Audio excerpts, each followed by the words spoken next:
Ben, Vae, ce projet de FODAR, ça fait pratiquement une année qu'on le développe. Comment tu peux le situer? Euh, le projet de FODAR, premièrement, ça nous a donné l'occasion de travailler avec plusieurs constituantes, l'UQAM, le département de biologie, l'UQTR, le département de génétique. Et par cette occasion, on a pu tirer beaucoup d'informations entre constituantes. Donc, c'était un projet qui était très intéressant. Comme objectif, l'objectif principal, c'était de pouvoir donner à l'étudiant une augure d'avance avant d'entrer en classe. Donc, il y avait des notions de base que l'étudiant se préparait avant d'entrer en classe.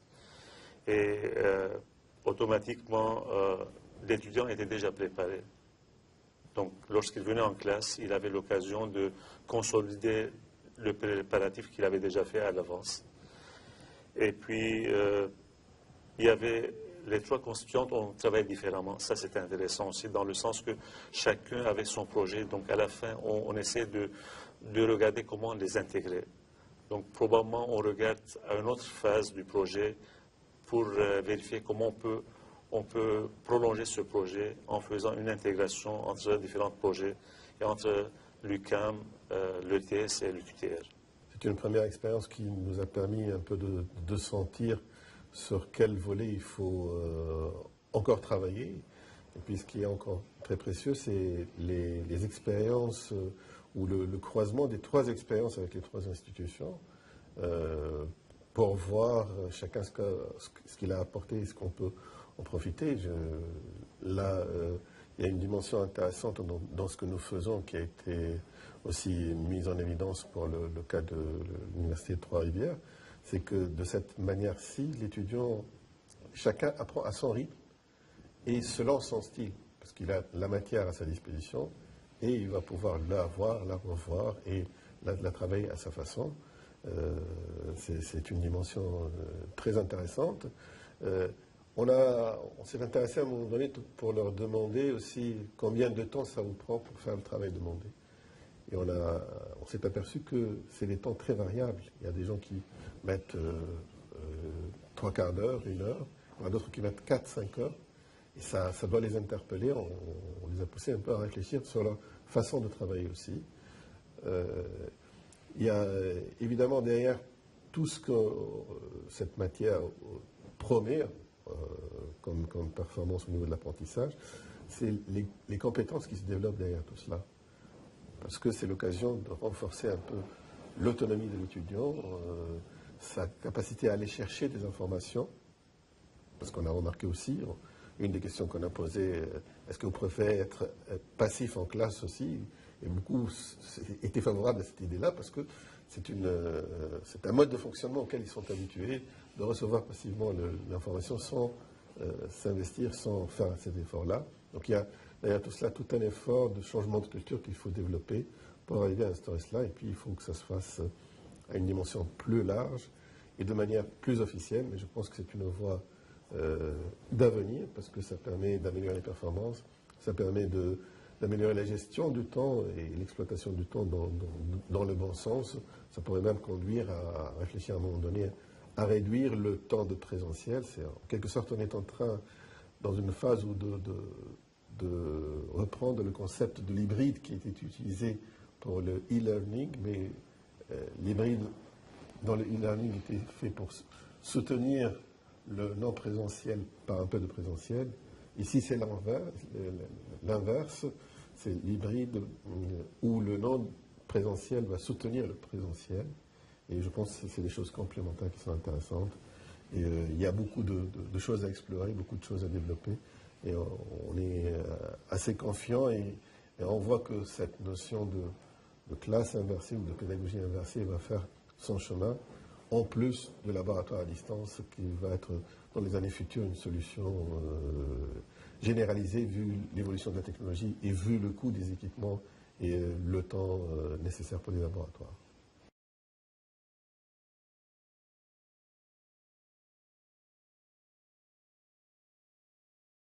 Catherine Mounier, je suis professeure au département des sciences biologiques à l'UQAM, professeure en physiologie. Donc, on va vous parler de notre expérience de classe inversée qui a été faite dans un contexte d'un baccalauréat, d'un cours d'apprentissage par problème. Et on s'est concentré sur une partie du cours simplement, donc c'est le cours de physiologie humaine, et juste une partie du cours sur l'aspect cardiovasculaire. Donc on l'a fait en association avec, on l'a fait à deux avec Daniel Lemieux, qui est technicien des laboratoires de physiologie au département. Donc la première expérience qu'on a eue, c'était de rencontrer les étudiants, de leur faire prendre conscience de l'expérience qu'on avait mis en place, dans des groupes de 12. Et chaque groupe était divisé en 3, donc on avait 4 étudiants par groupe. Et ils ont pris en charge leur apprentissage au niveau de leur laboratoire. On leur a fourni l'équipement pour les laboratoires et on leur a expliqué en quoi consistait tout ça, avec de nombreuses réunions avant l'expérience, durant l'expérience et après l'expérience. En fait, l'équipement qu'on leur a fourni, théoriquement, leur permettait de travailler à distance. Ça fait partie du Lab at Home, les expériences à distance. Et on leur assurait un suivi avec Moodle et le courriel, s'il y avait quelques problèmes que ce soit pour réaliser leurs expériences. C'est ça. Alors, c'est de petits équipements qu'on peut trimballer chez soi pour faire, entre autres, on était en système cardiovasculaire, alors c'était pour faire les ECG, prise de pression, etc., qui normalement ils le font en laboratoire. Dans les pavillons du CAM, mais maintenant, ils pouvaient le faire à la maison. C'était l'objectif de leur donner encore plus d'indépendance, étant donné que l'APP, c'est déjà un programme où l'active learning est en marche, mais on voulait aller un peu plus loin dans le sens de pouvoir faire des expériences chez eux. Avec un protocole, somme toute, un peu allégé, c'est-à-dire qu'ils devaient réfléchir à ce qu'ils allaient faire et non pas étape par étape, expliquer étape par étape ce qu'ils devaient faire. Alors, il y avait un objectif, il fallait qu'ils s'arrangent pour prendre les données qu'il fallait pour répondre aux questions, qui allaient suivre, pour ensuite faire un rapport de laboratoire, comme les autres étudiants. Donc, moi, je les ai suivis non seulement durant l'expérience, bon, pas durant l'expérience faire le labatome, mais durant le fait que je leur donnais le cours en parallèle. Et la satisfaction des étudiants était là. Ça, c'est clair que les étudiants ont beaucoup apprécié. Bon, c'est toujours des étudiants aussi qui sont en apprentissage par problème, donc qui ont déjà une idée de vouloir faire l'apprentissage par eux-mêmes. Donc ça a été comme pour eux une étape supplémentaire qui leur a permis d'adapter l'aspect pratique de leur travail à un type d'apprentissage par eux-mêmes, avec une implication par eux-mêmes. Les étudiants ont été extrêmement satisfaits. J'ai même dirigé un groupe, je connais très bien mes étudiants, puisque c'est dans un groupe de 12. L'interaction était extraordinaire, ils étaient très heureux, ils ont été très motivés par l'expérience. Pour ce qui est des... Alors, ce qu'on a fait comme analyse, c'est qu'on leur a fait un questionnaire avant le cours, où on a pris des données. On leur a fait répondre à 24 questions. Puis ensuite, ils ont eu le labatome, ils ont eu leur lecture à la maison, et avant qu'ils reviennent en cours pour pouvoir représenter leur matière, on a refait l'évaluation des connaissances. Donc, c'est ce que je vous présente ici, la moyenne pré-analyse, c'est-à-dire que je leur ai donné les 24 questions. Alors qu'ils ne connaissaient rien du sujet. Ils ne connaissaient rien du sujet.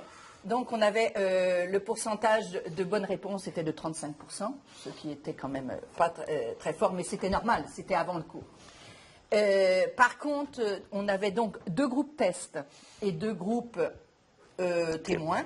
Donc, les 2 groupes de classe inversée, une fois qu'ils ont fait la classe inversée et une fois qu'ils sont revenus avec l'état des connaissances, on l'a évalué leur pourcentage de succès et de bonnes réponses.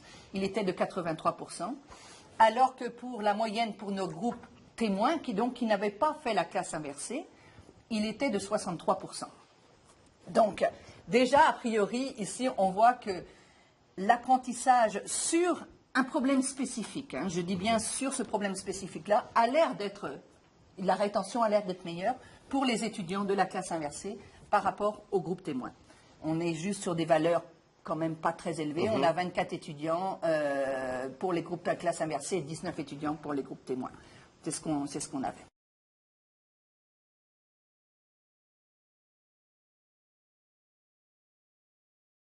D'une échelle de 1 à 5, 1 étant très satisfait et 5 pas satisfait, on peut voir que la tendance est vers le 1.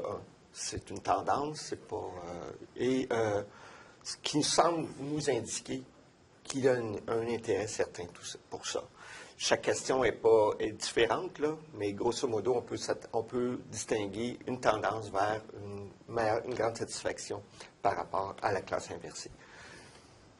Puis, on a fait une analyse, par contre, qui était peut-être un peu moins claire, sur les rapports de laboratoire, ouais. les résultats de l'examen.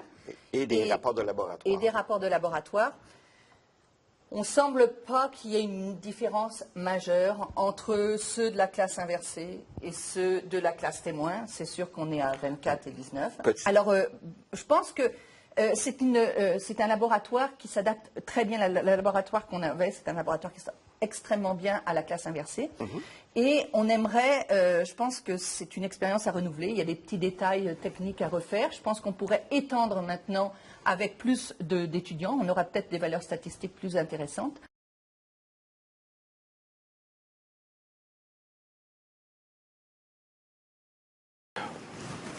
Merci. Bonjour, mon nom c'est Maroussad. Je suis professeur au département de génie électrique. Donc, je m'intéresse surtout à la commande, aux asservissements. Il y a plus qu'une dizaine d'années qu'on a commencé à s'intéresser sur l'aspect d'accès à distance pour les laboratoires. Et cela nous a permis de développer plusieurs projets jusqu'à présent. Le dernier avec un partenariat Université Cégep. Nous avons développé plusieurs projets permettant aux différents partenaires d'échanger des laboratoires ensemble. Donc, surtout s'il y a des équipements lourds, chers, pas facilement accessibles, ça nous permet de les partager. Donc, un des premiers points des accès à distance, c'était le partage d'équipements. Deuxièmement, c'est la flexibilité que ça donne à des étudiants. Donc, si un étudiant se trouve dans une région éloignée ou dans un pays qui n'a pas les moyens, donc on pourra former des groupes où il peut y avoir un partenariat entre différentes universités et partager ces mêmes équipements. Sur place aussi, les étudiants apprécient beaucoup. Ça donne une grande flexibilité, ça leur permet de faire leur laboratoire sans contrainte de temps, sans contrainte d'espace, donc ils peuvent le faire de chez eux. Et ça, on l'a vu dans nos cours, les étudiants apprécient beaucoup cette flexibilité.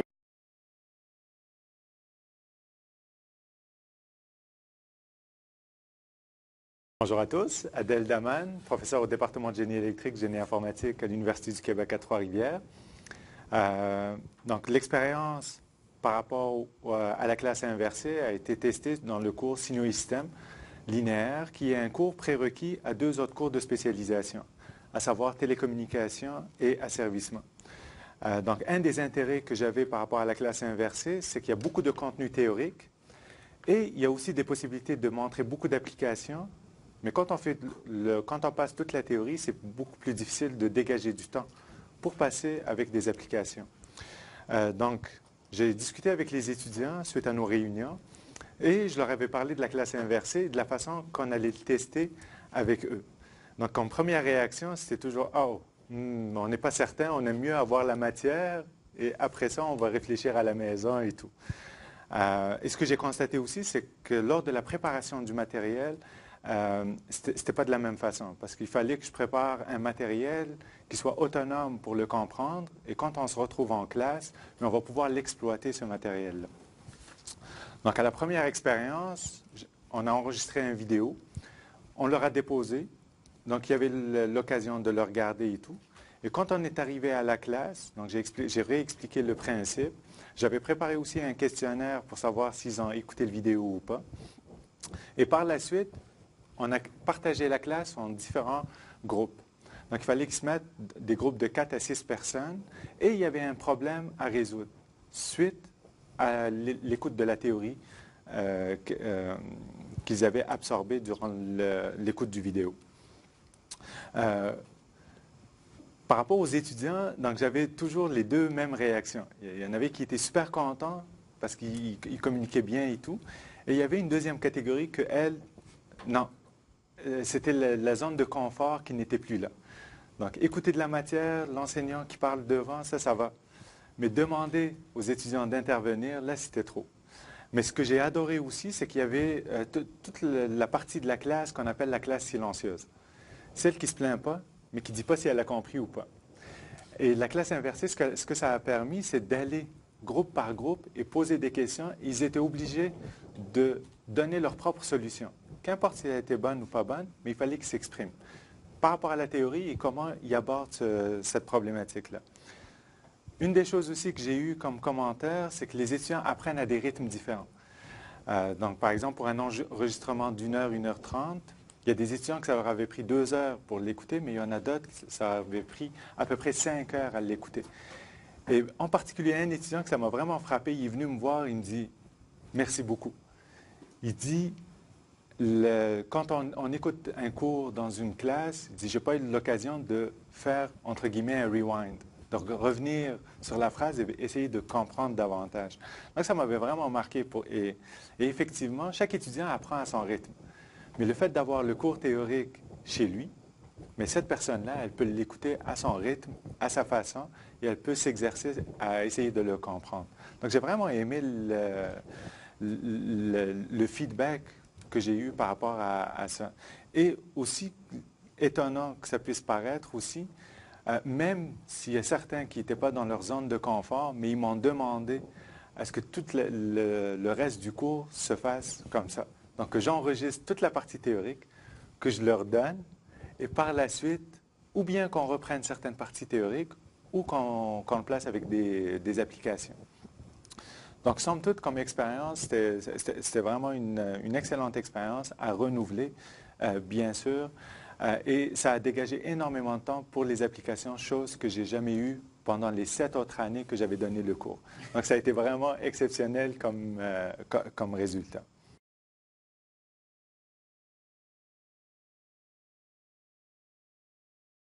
Principalement, l'idée, c'était d'avoir une approche très active. Donc, la classe inversée, on voulait l'utiliser, mais on était chanceux parce qu'on avait déjà un autre projet avec FODAR où on a regardé l'aspect des travaux de laboratoire à distance, en même temps le laboratoire à tronc. Donc, on avait choisi cette approche pour qu'on puisse donner à l'étudiant une longueur d'avance aussi au niveau du laboratoire. Donc, il pouvait faire ses laboratoires à distance. Donc, il pourrait gagner du temps premièrement et en plus, il avait la flexibilité de faire le laboratoire quand il avait le temps. Et ce qui est le plus important, c'est que l'apprentissage devenait très actif. Et on est vraiment convaincu que cet apprentissage actif va permettre la rétention de l'étudiant. Donc, après 2 ans, l'étudiant va se rappeler qu'il a fait du travail par lui-même. Donc, il ne va pas oublier ce qu'il a appris. Oui. Ben, effectivement, là, on a travaillé sur le préparatif de cette phase-là, où on a collaboré pour développer des petites séquences vidéo pour la contextualisation de sujets du cours. Donc, les étudiants, d'ailleurs, ils ont en général apprécié cela. Le cours ne vient pas comme ça dans le vide, mais sur une idée de base qui soulève un problème. Et là, on s'est inspiré aussi des approches de l'APP un peu. Et avec cela, on a mis à la disposition des étudiants des ressources, donc sur lesquelles ils vont revenir pour répondre à des questions. Et là, on a élaboré aussi des questions bien orientées sur Moodle, qu'on a utilisé énormément, et c'était un outil clé dans le projet ETS. Les étudiants donc devaient explorer les ressources et puis répondre à certaines questions attachées à ces parties-là, et automatiquement on avait une évaluation qu'on pouvait voir et s'assurer que les étudiants sont passés par cette étape et voir un peu comment ils ont répondu là-dessus. Et puis avec cela, on a mis, justement, en exploitant un peu l'expérience qu'on a de laboratoire à distance, on a mis des petites expériences pratiques qu'ils pouvaient faire sans avoir besoin de grandes connaissances du sujet. c'est manipuler des équipements à distance et prendre des mesures et essayer de les interpréter pour servir par la suite de support, de consolidation au niveau de la séance de cours. La séance de cours, tu peux peut-être parler comment ça se déroule? Réponse. Donc, au retour en classe, on reprenait les questions pour juste être sûr que l'étudiant avait bien compris les questions, pour consolider ce qu'il avait appris pendant le préparatif.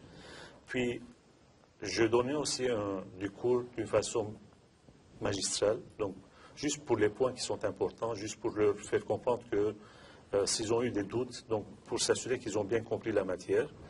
Et puis, il y avait aussi d'autres questionnaires qu'on avait préparés et on utilisait les télévoteurs pour qu'on puisse voir les réponses des étudiants. Donc, ce sont des réponses anonymes. Par contre, on voulait avoir une idée des bonnes réponses par rapport aux mauvaises réponses pour voir la compréhension des étudiants. Et puis, ce qui était intéressant, c'est que avec cette approche, l'étudiant était sûr qu'il était actif parce qu'il travaillait dans la classe. Donc, on posait des questions où il fallait qu'il prépare des réponses. Et en plus, les étudiants avaient une bonne impression. Il y a une partie des étudiants qui avaient une très bonne impression avec cette approche de classe inversée. Parce que ce n'est pas une classe inversée qui est standard, c'est une classe inversée qui est complémentée par les travaux de laboratoire à distance. Donc ça, c'est quelque chose qui est nouveau. D'accord? Et puis, il y avait des étudiants qui étaient un peu négatifs. Ça, c'est normal parce qu'on était en train de déranger leur confort, premièrement. Et ils n'avaient pas la culture de la classe inversée. Donc, on venait leur changer aussi la culture. Et ce qui dérangeait certains étudiants. Donc, en général, il y avait des étudiants qui étaient très satisfaits. Il y avait des étudiants qui étaient moins satisfaits, mais on comprenait la cause. Mais une chose est certaine, c'est que pour nous, ce qui est important, c'est que l'étudiant devient très actif dans la classe. Avant la classe, il est aussi actif. Et en plus, ça va aider à l'étudiant à retenir ce qu'il a préparé et ce qu'il a appris. Donc, Radi, je pense que c'est une approche qui a bien fonctionné cette session. On l'a essayé la session passée aussi. Donc, c'était une réussite. Est-ce qu'on peut dire que c'est une réussite au niveau de l'enseignant, au niveau de l'étudiant? Donc, si on regarde les deux côtés, comment on peut évaluer? Dans une première expérience, il ne faut pas s'attendre à une réussite absolue, au contraire. Mais je pense qu'on a fait des pas, on a acquis de l'expertise et surtout on a identifié les axes sur lesquels il faut aller et la stratégie qu'il faut développer pour avancer pour améliorer aussi. Oui.